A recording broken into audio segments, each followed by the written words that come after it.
نظر لگتی کیسے ہے. آج ہم اس کے مکینکس میں اتر کے دیکھیں گے کہ نظر کا لگنا ایکچولی اصل میں ہوتا کیا ہے. اس کے پروسیس کو انڈرسٹینڈ کرنے کی کوشش کریں گے تاکہ اپنا بچاؤ بھی کر سکیں. اور اگر ہمیں کبھی لگے کہ ہمیں نظر لگی ہے تو ہم اس کے نتیجے میں جو پریونشنز کرنی ہے اور جو علاج کرنا ہے اس پر بھی کچھ کام کر سکیں. سب سے پہلے میں عرض کروں گا کہ جو میں نے لوپ ہول دیکھا ہے لوگوں کے اندر، جو میں نے ایک مسئلہ مجھے دکھائی دیا، وہ یہ ہے کہ جو کام، جو حکمت عملی یا جو ہمارا ارادہ ہوتا ہے وہ جس بندے سے ریلیٹ نہیں کرتا اسے کبھی نہیں بتانا چاہیے. یہ لائن ڈرا کرنا بڑا مشکل ہوتا ہے کہ بندہ ریلیٹ کون سا کرتا ہے، کیونکہ بہت سارے ہمارے ہاں معاملات آ جایا کرتے ہیں ریلیشن شپس کے. بیوی کو نہیں بتانا چاہیے، باپ کو نہیں بتانا چاہیے، ماں کو نہیں بتانا چاہیے، بھائی کو نہیں بتانا چاہیے، دوست کو نہیں بتانا چاہیے. جس سے متعلقہ ہے اس کو بتانا چاہیے. فار ایگزامپل، اگر قرض لینا پڑ رہا ہے کسی دوست سے تو اس سے آپ کی جو بھی بات چیت ہو رہی ہے وہ زیادہ سے زیادہ اس معاملے میں، اگر آپ سمجھتے ہیں کہ آپ کو گھر میں پیسوں کی ضرورت ہے تو آبویسلی ان مرد کی جو بیوی ہوتی ہے وہ اس کا لباس ہوتی ہے، اس سے زیادہ سے زیادہ شیئر کیا جا سکتا ہے. اور کچھ لوگ تو میں نے دیکھا ہے یہ بھی نہیں کرتے، بہرحال کرتے تو اچھا ہی ہے. تو یہ وزڈم اپنے اندر پیدا کرنے کی ضرورت ہوتی ہے کہ کون سا ایشو ایسا ہے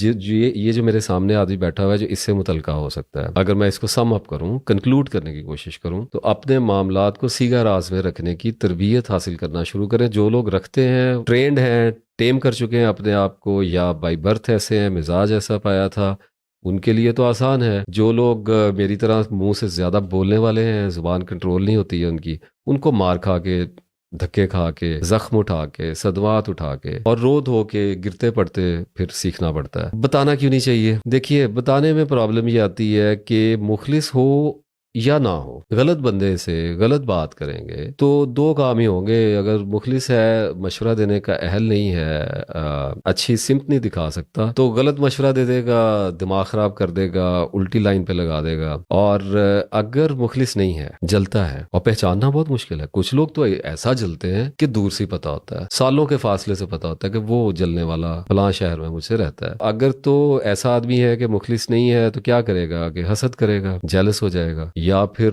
دل میں مذاق اڑائے گا. اور چونکہ مخلص نہیں ہے تو غور طلب بات یہ ہے کہ کسی اور بندے کو آپ کی اسٹریٹجی کے بارے میں، آپ کی اس حکمت عملی کے بارے میں لازمی بتائے گا. اب وہ جس بندے کے آگے معاملہ کھول رہا ہے، فرض کیجئے آپ کا مخلص بھی ہے لیکن اگر زبان کا کچا ہے، پیٹ ہلکا ہلکا ہے، اور آپ کو پتا ہے اس کے بارے میں ایسی بات کہ کھول دیتا ہے آپ کا معاملہ، اور اس کے باوجود آپ کو مشورہ لینا پڑا اور آپ نے کوتاہی کی اور ڈسکس کر لیا، تو اب جس بندے کے ساتھ آگے اس نے بات کی ہے، یہ اب تو ٹریل چلنی شروع ہو. آپ کو کیسے پتا کہ وہ آپ کا مخلص ہے یا نہیں ہے، آپ کے بارے میں کیا سوچتا ہے؟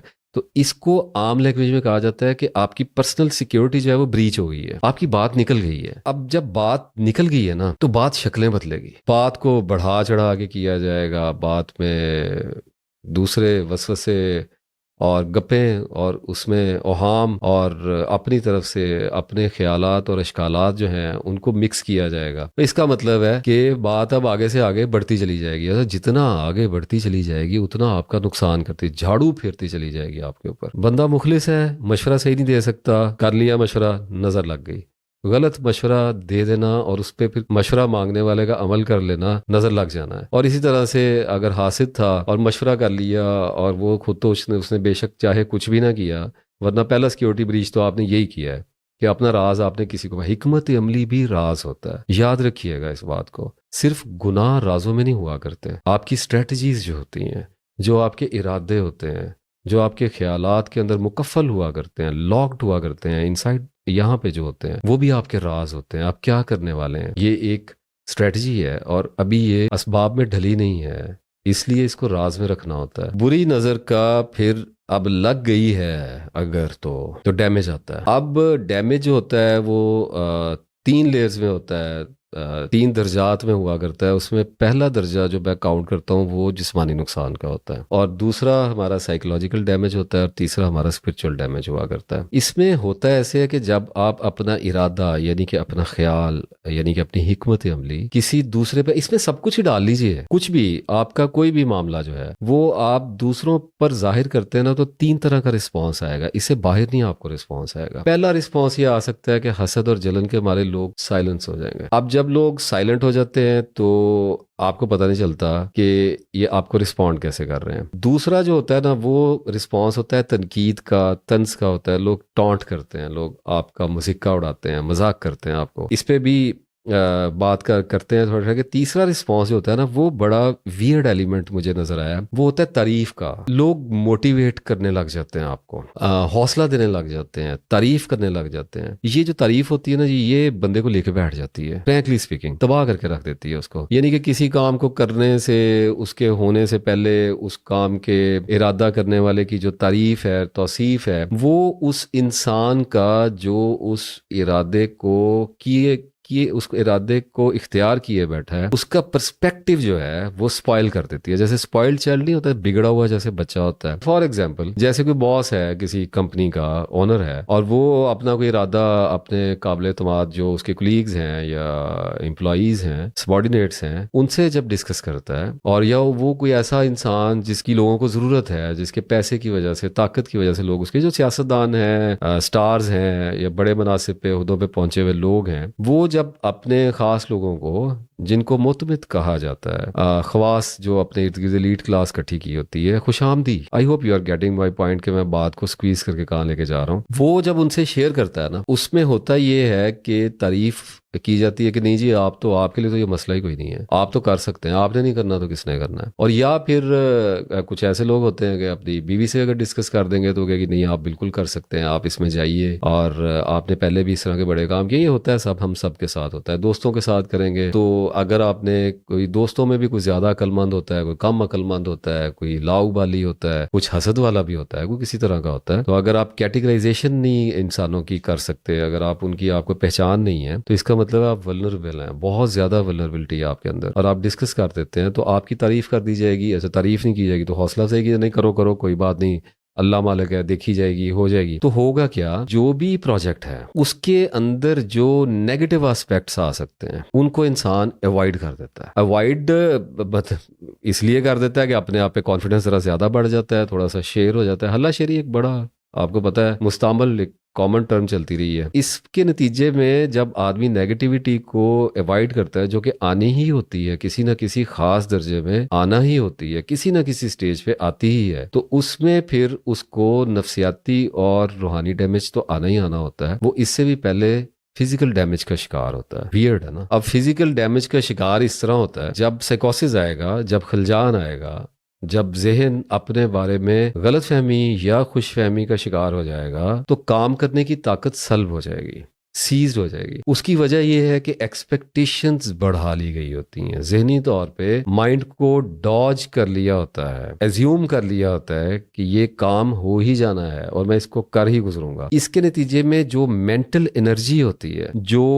مائنڈ کو آنے والی جو ٹربلز ہیں، ہنڈرنسز ہیں، جو پرابلمز آنی ہیں، جو نیگیٹو اسپیکٹس جتنے بھی آنے ہیں جن کو اس نے سکین کرنا ہے، وہ ان مسائل سے نپٹنے کے لیے خاص طرح کی ذہنی توانائی چاہیے ہوتی ہے. وہ ذہنی توانائی بہت ڈفرینٹ سی ایک چیز ہے. وہ خوف میں رکھی ہوئی ہے، تردد میں رکھی ہوئی ہے، الجھن میں رکھی ہوئی ہے، اور ایک خاص حد تک کنفیوژن میں رکھی ہوئی. کنفیوژن بھی میں آگے ڈسکس کر لیتا ہوں. یہ ان ساری چیزوں کا مرکب ہوتی ہے. یہاں سے سیکریشن اس کی ہو رہی ہوتی ہے، یہ موٹیویشن وغیرہ سے نہیں ہو رہی ہوتی ہے. وہ جو انرجی ہے وہ کم پیدا ہوتی نہیں ہے. بہت سے لوگوں میں تو ہوتی نہیں ہے، وہ تو اوائڈ کر جاتے ہیں. اور جب وہ انرجی کم پیدا ہوتی ہے تو اس کا سارا جو ڈیمیج ہوتا ہے وہ باڈی کو، آرگینزم ہے، مائنڈ اینڈ باڈی آرگینزم، جو کہ اب ایک کانٹریکٹ میں، ایک پیکٹ میں چلتا ہے، اس کو بھگتنا پڑتا ہے، ٹول پے کرنا پڑتا ہے. اس کو باتیں سامنے آتی ہیں اس طرح کی، آپ نے اکثر سنی ہوں گی کہ مجھ سے کام ہی نہیں کیا جاتا. میں کسی بھی کام کا ارادہ کرتا ہوں، تھوڑے عرصے کے بعد مجھے اس میں دلچسپی میری ختم ہو جاتی ہے اس کے اندر. یا پھر لوگ، آپ نے اکثر دیکھا ہوگا، ایسی باتیں کرتے ہیں کہ جب بھی کسی کام کا، روزگار کا، بزنس کا کوئی بھی پلان کرتے ہیں، کوئی آئیڈیا کرتے ہیں، یا گھر میں کوئی کام ایسا شروع کرتے ہیں، بیمار پڑ جاتے ہیں. اور بیمار اس لیے پڑ جاتے ہیں کہ نفسیاتی طور پر آپ اس کام کو کرنے سے پہلے ہی اپنے آپ کو اس کا فاتح سمجھ کے بیٹھ گئے ہوتے ہیں، غلط فہمی کا، خوش فہمی کا شکار ہو گئے ہوتے ہیں. اس لیے ذرا سی رکاوٹ پڑتی ہے نا تو ذہن فریز ہونے لگتا ہے، شوق میں چلا جاتا ہے، پریشان ہو جاتا ہے. اب اس کے آگے بڑے اسپیکٹ نکل آتے ہیں. اب ظاہر ہے قریبی لوگ تو بتا ہی چکے ہوتے ہیں کہ تم یہ کام کر سکتے ہو، تم کبھی ناکام نہیں ہو سکتے.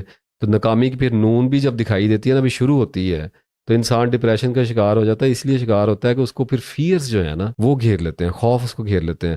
اپنے بارے میں ایک پرسیپشن بنا دی ہوتی ہے نا، امیج بلڈ کر لیا ہوتا ہے. یہ تو ذکر ہو گیا. اب جسمانی اور نفسیاتی نقصان کا اب ذرا سب سے بڑے ڈیمیج کا ڈسکس کرتے ہیں، اسپرچل ڈیمیجز. اس کو دیکھتے ہیں کہ یہ جو لوگ ارادہ اور منشا ظاہر کیے جانے پر آپ سے حسد کر رہے ہوتے ہیں، ان لوگوں کو لے کر اللہ اس بندے کو جس کو نظر لگی ہوئی ہے اس کو کہتا ہے کہ اے میرے بندے، میں نے تجھے تیری حالت پر رحم کرتے ہوئے، تیری دعاؤں کو قبول کرتے ہوئے، مصیبت سے نکلنے کا ابھی تجھے ایک خیال سجھایا ہے، ابھی تجھے ایک آئیڈیا دیا ہے. جس اندھیری سرنگ میں تو سالوں سے گرتا پڑتا، گھسٹتا، ٹھوکریں کھاتا، روتا پیٹتا، مجھے پکارتا ہوا چلتا ہی چلا جا رہا تھا، میں نے تجھ پر رحم کرتے ہوئے ابھی تیرے ذہن میں ایک روشن دریچہ کھولا ہے، صرف ابھی تجھے امید دلائی ہے، کیونکہ رب تو امیدوں کا رب ہے نا، تو وہ تو دریچے کھولتا ہے. اور تو نے کیا کیا ہے؟ تو نے اسے عالم اسباب میں ابھی میں نے ڈھالا ہی نہیں ہے، اور تو نے اسے ڈھلنے ہی ابھی نہیں دیا، اور تو نے اسے اس سے پہلے ہی دوسروں پر عیاں کر ڈالا ہے. بے وقوفی اور حماقت کی یہ وہ انتہا ہے جس پہ میں ایک طویل عرصہ فائز رہا ہوں. شاندار عظیم الشان مار کھائی ہے. اور پھر وہ ایک کال پڑھ لیا کہیں پہ، ایک بادشاہ تھا، مجھے نام بھول گیا، شاید صلاح الدین ایوبی تھا یا شیر شاہ سوری تھا، ان دونوں میں سے شاید ایک تھا. اس سے کسی نے پوچھا سلطان اتنے تھوڑے وقت میں اتنی خیرہ کن کامیابیوں کا راز کیا ہے کہ ناکامی تو ایسے لگتا ہے جیسے آپ کے پاس بھی نہیں پھٹک سکتی. تو کہا کہ اگر میرے ارادے کی خبر میری داڑھی کے بال کو بھی ہو جائے تو میں ذمہ دار ہوں. وزڈم کی انتہا ہے. اب اللہ کہتا ہے کہ جن پر تو نے وہ معاملہ عیاں کیا، جن کے سامنے ابھی تو راز تھا، تیرے اور میرے درمیان کا راز تھا، اور تو نے لوگوں پہ کھول دیا، اب وہ میرے اور تیرے تعلق پر طنز کرتے ہیں، شک کرتے ہیں، غصے اور حقارت سے اپنی انگلیاں کاٹتے ہیں. پتہ ہے کس بات پہ کاٹتے ہیں؟ کہ لو اب اللہ اس جیسے کو بھی دے دے گا. سنی نہیں آپ نے یہ باتیں؟ وٹنس نہیں کر رہے آپ اس وقت؟ اس جیسے کو اللہ دے گا. کیسے دے گا اللہ؟ یہ کام کر سکتا ہے کوئی؟ وہ اس نے ساری زندگی فیل ہی رہنا ہے، وہ اس سے کچھ نہیں کیا جانا، وہ دیکھ لینا اس نے فیل ہو جانا ہے. کس کو کہہ رہے ہیں؟ سمجھ آ رہی ہے آپ کو بات؟ تو بھگتے گا کون؟ تو اللہ تعالیٰ کہتا ہے کہ تو نے اپنا اور میرا معاملہ جو ہے نا، وہ اپنے دشمنوں کے سامنے، اپنے بدخواہوں کے سامنے عیاں کیا. تو پتہ کیا کیا ہے؟ تو نے اپنے اور میرے معاملے کو رسوا کر دیا ہے، کھول دیا ہے، اوپینینز کے لیے اوپن کر دیا ہے. تیری کیا ہے؟ انسان کی کیا اوقات ہے اللہ کے آگے؟ آپ کی میری کیا اوقات ہے اللہ کے آگے؟ وہ کسی کے منہ سے اللہ کے بارے میں غلط بات نکل گئی، اس کی تو نسلیں ماری گئی ساری. تو بہرحال میری نظروں میں یہ جو روحانی ڈیمیج ہے، یہ نقصانوں میں سب سے بڑا نقصان ہے، جو حاسد کو بھی ہوتا ہے، محسود کو بھی ہوتا ہے. اللہ جب آپ کا معاملہ خود لوگوں کو دکھائے، ان پہ جب خود ظاہر کرے نا، پھر نہیں لگتی نظریں. مائی ڈیئر ویورز، جو چاند اللہ دکھاتا ہے نا لوگوں کو، اس کو کوئی کیسے نظر لگا سکتا ہے؟ نکلا ہوا ہے نا چاند، ساری دنیا دیکھتی ہے، اس کو لگا کے دکھائے نظر، اس کو لگتی ہے نظر، اس کو اللہ نے نکالا ہے. وہ اونچے پہاڑ کو لے لیں، خوبصورت آسمان کو لے لیں، رم جھم برستی کتنی بے کیف، کتنی خوبصورت اور کیف زدہ کر دینے والی بارش ہوتی ہے، اور چاروں طرف اپنی خوشبو بکھیر رہے ہوتے ہیں گلاب، اس کو نظر لگا کے دکھائے نا، پھر نہیں لگتی نا نظر. تو اسی طرح اللہ کی عطا کردہ کشائش میں اور نعمتوں میں چلتے پھرتے شاداں فرحاں جو مست آدمی اللہ کی کشائش میں، اس کو کیسے نظر لگ سکتی ہے؟ جس کو اللہ نے دیا اس کو کیسے نظر لگے گی؟ جس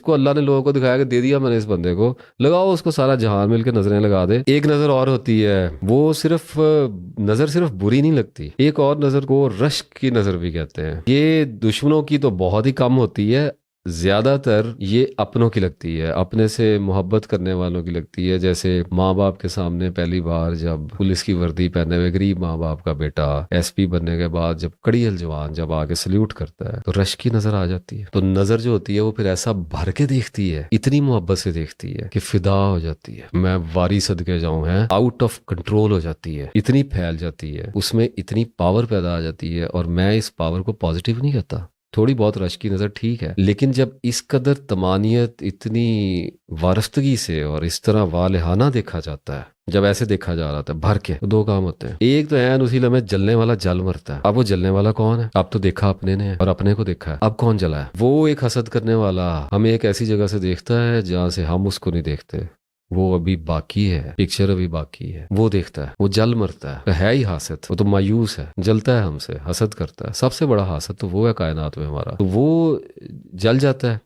اور وہ شیطان مردود ہے اور بدبخت دشمن ہے، کہ وہ ایسا دشمن ہے کہ اللہ تعالیٰ نے آزمائش کا یہ جو اتنا زیادہ حیرت انگیز، بے پناہ حیرت انگیز جو سسٹم ہے، اس نظام میں اسے مہیر العقول آزادی، ٹرمینڈس فریڈم دیا ہوا ہے اس کو، اور اس کی نظر اتنی بری ہے کہ وہ پھر لگتی ہے تو وہ پتہ نہیں کس کس انداز سے اور کس کس ڈائمینشن سے آتی ہے۔ اس لیے اس طرح کی جب نظر بھری ہوتی ہے اور وارفتہ ہو رہی ہوتی ہے تو پھر لاہور پڑھنا ہوتا ہے، موستین پڑھنے ہوتے ہیں، آیت الکرسی پڑھنی ہوتی ہے، اللہ کی پناہ مانگنی ہوتی ہے، اور ماشاء اللہ ولا قوت الا باللہ پڑھنا ہوتا ہے، اور اپنے آپ کو تھوڑا روکنا ہوتا ہے، تھوڑا ہوش میں آنا ہوتا ہے۔ ہوش سدھ بدھ گواچ جانے کی، سدھ بدھ گواچے میرے، یہ نشانی ہوتی ہے۔ دیکھا نا، اب باپ نے اپنے بیٹے کو دیکھا اور ساری عمر کی محنت رنگ لائی تو آنکھوں میں آنسو تو آئیں گے خوشی کے مارے، اور نظر تو بھرے گی، اور بھرے گی صرف پانی کے ساتھ تو نہیں بھرے گی، جذبات کے ساتھ بھرے گی، امنگوں کے ساتھ بھرے گی، محبتوں کے ساتھ بھرے گی، تکلیفوں کے ساتھ بھرے گی، اور ان ساری تلخ ترین اور اذیت ناک یادوں کے ساتھ بھرے گی جو اس سارے سفر میں اس نے برداشت کی ہیں، ہر شے سے بھر جائے گی۔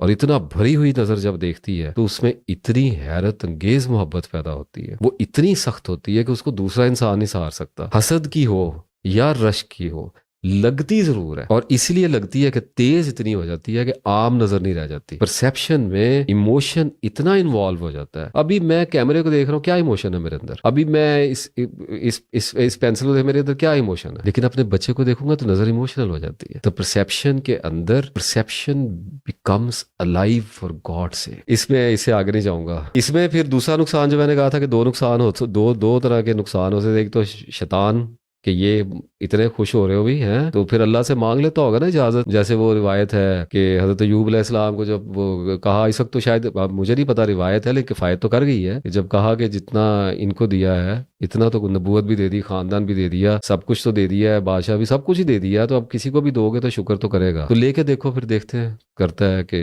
نہیں کرتا، پتہ چل جائے گا۔ تو بائبل کی تو خیر لمبی سٹوری آپ کو پتہ ہے ہوتی ہے واقعات میں بنانے میں، اس پہ تو ہم نہیں جاتے، لیکن اس وقت ایک سملی کے طور پہ میں لے کے آتا ہوں کہ پھر وہ آزادی مانگ لیتا ہے اللہ سے کہ اس بندے پہ دسترس ہے جس پہ تو نے اس وقت اتنی عظیم الشان نعمت کر رکھی ہے، تو اس سے راضی ہو گیا ہوا ہے، یہ بندہ تجھے بھول گیا۔ دو کام ہو گئے کہ شیطان کو دسترس ملی، یا تو ہوا کہ آپ نے سب کچھ پڑھا، آپ ہوش کو بھی پلٹے، اور شیطان نے پھر بھی جلن کھائی اور اس نے اللہ کو کہا کہ مجھے اس پہ دسترس دے، میں اس کو آزما کے دیکھتا ہوں، میں اس کو ٹیسٹ کر کے تجھے دکھاتا ہوں، یہ تیری نعمت میں اتنا ایسا بیہیو کر رہا ہے، اس کو تکلیف دیں گے، عذاب دیں گے، اس سے چیزیں چھین لیں گے، یہی والی چیز اس سے کل کو چھین لیں گے، اس میں نقصان ملا دیں گے، اس میں وسوسہ ملا دیں گے، وہم ملا دیں گے، تو پھر دیکھتے ہیں کیا کرتا ہے، جتنا آج شکر کر رہا ہے کل اتنا صبر کرے گا کہ نہیں، دیکھا تو یہ جائے گا۔ اچھا، دوسرا پھر ایک اور بھی کام ہو جاتا ہے، وہ یہ ہوتا ہے کہ ایسے کمزور لمحات میں جو بیک وقت کمزوری اور طاقت دونوں کی انتہاؤں پہ ہوتے ہیں، جب آپ سارے کے سارے ایموشن کو، سارے کے سارے جذبات کو، حالات کو، واقعات کو، خیالات کو، تکلیفوں کو، اپنے ساری زندگی کو آپ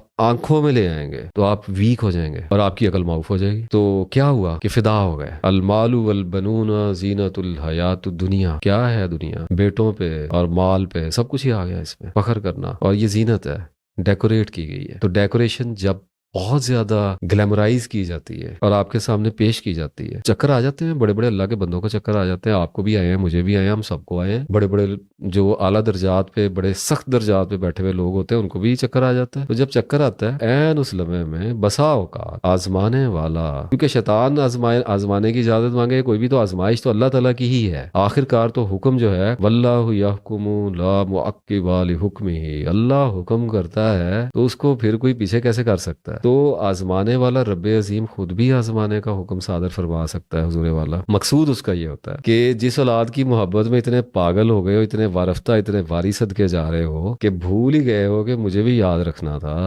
میں بھی کوئی ہوں تمہارا، تو اگر اسے کوئی نقصان پہنچا دوں تو کیا کرو گے؟ تو کیا کرنا ہوتا ہے؟ ہوش کرنا ہوتا ہے تھوڑا سا، وہی ہے ماشاء اللہ ولا قوت الا باللہ، شکر الحمدللہ رب العالمین، اور پھر بارک اللہ علیک، اور ڈرنا نہیں ہوتا، انا للہ و انا الیہ راجعون پڑھنا ہوتا ہے، اور یاد رکھنا ہوتا ہے کہ سب عارضی ہے، تاکہ جذبات اعتدال کی طرف کو پلٹنے پہ مائل ہونا شروع ہو تو اپنے آپ کو واپس لانا جاتا ہے، اور اس سے زیادہ ڈرنے کی ضرورت نہیں ہوتی ہے۔ ایسے لمحے زندگی میں آتے ہی کتنے ہیں، خال خال شاذ و نادر، کبھی کبھار، اور کبھی کبھار کے ایسے طاقتور ترین لمحات میں شیطان سے اللہ کی پناہ میں آنے، اللہ کی حمد اور شکر گزاری کی کیفیات میں اگر آپ کھڑے رہیں گے تو پھر جو ہونا ہے وہ تو ہونا ہے۔ اور پھر رونا کس بات کا ہوگا؟ پھر تو کوئی رونا ہوگا ہی نہیں. تو اگر آپ مال دولت اولاد عزت اور شہرت ایسی جیسی محبتوں میں آپ غرق ہو کر حدوں سے باہر نکل کے آپ فدا ہو رہے ہیں، مست ہو رہے ہیں، تو کیا جھٹکا نہ دیا جائے؟ دیا جاتا ہے، ہم سب کو دیا جاتا ہے. وہ ہوش میں لانے کے لیے دیا جاتا ہے.